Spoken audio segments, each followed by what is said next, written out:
Et puis vous avez consacré 4 livres rassemblés sous le titre mythologique à l'étude des mythes. Alors dans l'ordre, c'est Le cru et le cuit, Du miel au sang, L'origine des manières de Tarbes et L'homme nu.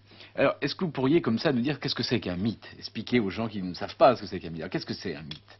Parce que là, ça a été finalement votre terrain de prédilection, le mythe. Enfin, ça a été un de mes deux grands Enfin, terrains de deux grands terrains. prédilection, si Oui. vous voulez. Alors un mythe, qu'est-ce que c'est? Et c'est difficile d'expliquer pour le moment.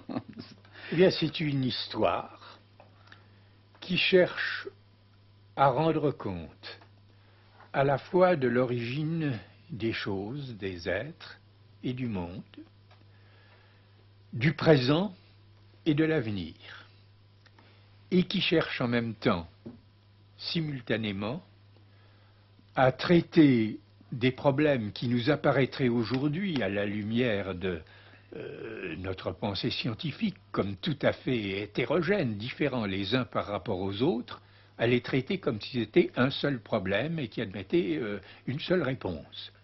Un mythe, c'est par exemple une histoire qui essayera d'expliquer à la fois pourquoi il se trouve que le Soleil est à bonne distance de la Terre, alors qu'il pourrait être beaucoup plus loin et ce serait la nuit éternelle, ou beaucoup plus près et le monde entrerait en conflagration. Et pourquoi un homme doit aller chercher son épouse à bonne distance, pas trop loin, parce qu'alors ça pourrait être une étrangère et une ennemie et une sorcière, pas trop près, parce qu'il se rendrait coupable du péché d'inceste.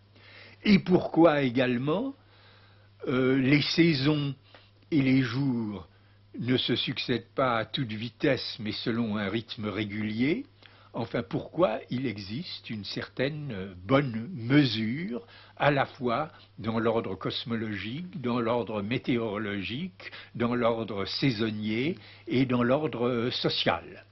Nous, avec nos préoccupations scientifiques et qui avons appris avec Descartes qu'il faut diviser les difficultés en autant de parties équivalentes pour les résoudre, nous considérions que ce sont des problèmes complètement différents et qui doivent être posés, chacun dans sa perspective propre et résolus dans ses propres termes. Le mythe, au contraire, essaye de mettre tout ça ensemble et de trouver une réponse unique à des problèmes différents.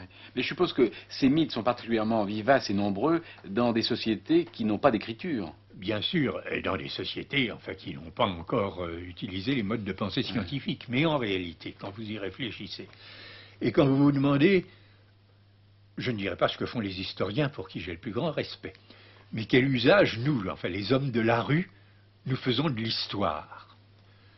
Et que celui qui est gauche, enfin, voit l'Ancien Régime et la Révolution française et ce qui s'est passé au XIXe siècle d'une façon tout à fait différente que l'homme de droite ne les verra.